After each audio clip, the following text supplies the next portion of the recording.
ये खबर KR मंगलम university द्वारा प्रस्तुत की गई है। 8वें वेतन आयोग को लेकर देश भर के करोड़ों सरकारी कर्मचारी और पेंशनभोगी लगातार अपडेट का इंतजार कर रहे हैं। हर नई बैठक और हर नई चर्चा के साथ उम्मीदें भी बढ़ती जा रही है। इसी बीच सरकारी कर्मचारियों के लिए एक और बड़ी खबर सामने आई है। एक राज्य सरकार ने महंगाई भत्ते में बढ़ोतरी का ऐलान कर दिया है, जिससे लाखों कर्मचारियों और पेंशनभोगियों को सीधा फायदा मिलने वाला है। ये फैसला ऐसे समय में आया है जब पूरे देश में 8वें वेतन आयोग को लेकर चर्चाएं तेज है। आयोग विभिन्न शहरों में बैठकों का दौर जारी रखे हुए है और कर्मचारियों को उम्मीद है कि आने वाले समय में उनकी आय में और बढ़ोतरी देखने को मिल सकती है। लेकिन उससे पहले ही असम सरकार ने अपने कर्मचारियों को राहत देने का फैसला लिया है। असम सरकार ने महंगाई भत्ते यानी डीए में 2% की वृद्धि को मंजूरी दे दी है। इस बढ़ोतरी के बाद राज्य कर्मचारियों को मिलने वाला डीए 58% से बढ़कर 60% हो जाएगा। ये फैसला मुख्यमंत्री हेमंत बिश्व शर्मा की अध्यक्षता में हुई कैबिनेट बैठक में लिया गया है। दिलचस्प बात यह है कि ये फैसला कैबिनेट विस्तार के बाद आयोजित पहली बैठक में ही लिया गया। सरकार ने इसे कर्मचारियों और पेंशनभोगियों के लिए एक महत्वपूर्ण राहत कदम बताया है। लगातार बढ़ती महंगाई के बीच ये फैसला लाखों परिवारों के लिए अतिरिक्त आर्थिक सहारा साबित हो सकता है।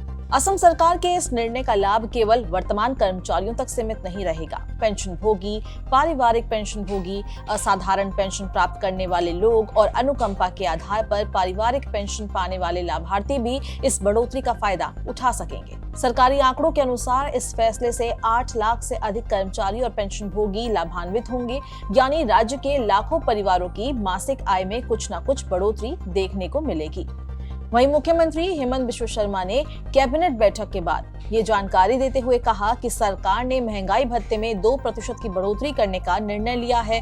अब तक कर्मचारियों को 58% डीए ही मिल रहा था, जिसे बढ़ाकर अब 60% किया जा रहा है। महंगाई भत्ता दरअसल सरकारी कर्मचारियों और पेंशनभोगियों को बढ़ती महंगाई से राहत देने के लिए दिया जाता है।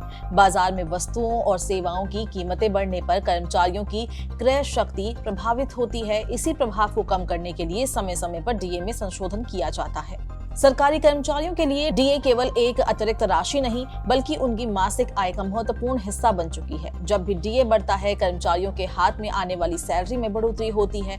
वहीं पेंशनभोगियों की मासिक पेंशन भी बढ़ जाती है। हालांकि 2% की बढ़ोतरी पहली नजर में छोटी लग सकती है, लेकिन जिन कर्मचारियों का बेसिक वेतन अधिक है, उनके लिए ये राशि काफी महत्वपूर्ण हो सकती है। इसी तरह लंबे समय से पेंशन पर निर्भर वरिष्ठ नागरिकों को भी इस फैसले से कुछ अतिरिक्त राहत मिलेगी। इस समय कर्मचारियों की निगाहें 8वें वेतन आयोग पर भी टिकी हुई है। आयोग विभिन्न पहलुओं पर विचार कर रहा है और भविष्य में वेतन संरचना को लेकर नई सिफारिशें भी सामने आ रही है।